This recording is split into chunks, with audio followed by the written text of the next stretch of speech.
মানে আমার হাতটা ধরে একটু নিয়ে চলুন, এই আহত সৈনিককে একটু সাহারাটুকু তো দিন। তার জন্য হাত ধরতে হবে?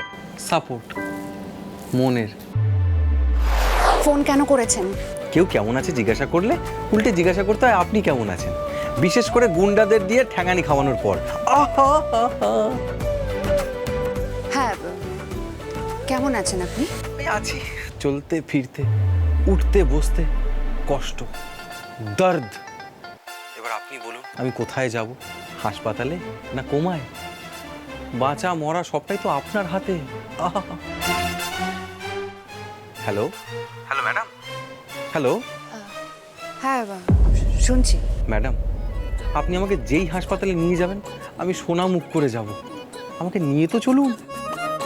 একটা আইডিয়া আছে, তুই না আদিত্যটাকে হসপিটালে নিয়ে যা, বুঝিয়ে সুঝিয়ে ব্যাপারটাকে মিটিয়ে নে, যাতে আর কেউ জানতে না পারে। ম্যাডাম হ্যালো, আমি 10 মিনিটে বেরোচ্ছি।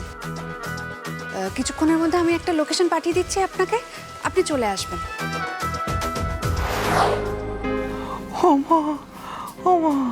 কি ব্যথা!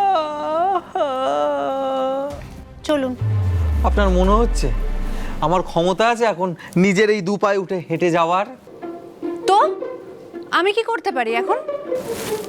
হাতটা ধরুন, হাতের উপর হাতটা রাখুন। মানে আমার হাতটা ধরে একটু নিয়ে চলুন, এই আহত সৈনিককে একটু সাহারাটুকু তো দিন। তার জন্য হাত ধরতে হবে? সাপোর্ট মনের, না মানে হাতের, না মানে মনে, দুটোরই আর কি। এটাই আপনার ধান্দা। খুব ভালো করে বুঝতে পেরেছি। কিন্তু আমিও যে ঘাসে মুখ দিয়ে চলি না। কিছু বললেন ম্যাডাম? নিন ধরুন, তুলুন আমাকে। এক্সকিউজ মি, বলছি ওনাকে ডাক্তারের কাছে যেতে হবে, কাইন্ডলি একটু হেল্প করে দেবেন? ক্ষমা করবেন, আমাকে একটু ওটিতে যেতে হবে। মা গো মা, এ তোমার কি লীলা মা! একজন সাহায্য করবে বলে এলো, কিন্তু কষ্টের উপর কষ্ট, কষ্টের উপর কষ্ট দিয়েই যাচ্ছে। তুলে নাও মা, তুলে নাও। না আমাকে না, এই রাগ জেদ হিংসা তুলে নাও, একটু ভালোবাসা দাও মা, ভালোবাসা। চুপ, একদম চুপ। চলুন।